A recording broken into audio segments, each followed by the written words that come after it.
नमस्कार, आपण पाहताय कोकण वार्ता न्यूज. कोकण वार्ता न्यूज मध्ये आपलं सर्वांचं स्वागत. पाहुयात बातमी सविस्तरपणे.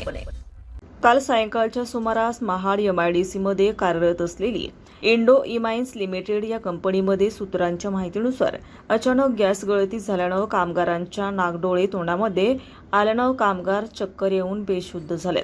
पाऊस पडत असल्याने पावसाच्या पाण्या वाटे गॅस बाहेर पडल्यामुळे येणाऱ्या जाणाऱ्या कामगार वर्गांनाही गॅसची बाधा झाल्यानं जवळपास 35 जणांना बेशुद्ध अवस्थेत पडल्याचं प्रथम उपचार करण्यासाठी महाड एमआयडीसी MMA हॉस्पिटलमध्ये दाखल केलं आहे. परंतु काही कामगारांची प्रकृती चिंताजनक झाल्याने महाड येथे खाजगी रुग्णालयात उपचार सुरू असताना 2 कामगारांना मुंबई येथे उपचारासाठी पाठवण्यात आले. परंतु मिळालेल्या माहितीनुसार यापैकी एक कामगार मृत्यू झाल्याची घटना समोर येते. पुढील तपास महाड एमआयडीसीचे अधिकारी करत आहेत.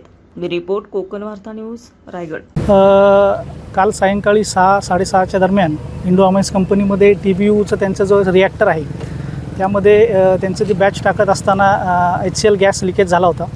HCl गॅस लिकेज झाल्यानंतर त्या ठिकाणी काम करणारा जो एक व्यक्ती आहे त्याला ते जो ऑपरेटर होता त्याला ते गॅस लिकेज झाल्याची माहिती मिळताच त्याने तात्काळ प्लांट बंद केला.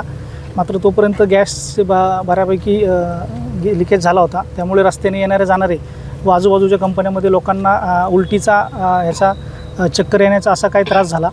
त्यापैकी एक सिरियस होता, तो आता मयत झालेला आहे काल रात्री 2:30 ते 3 वाजताच्या दरम्यान.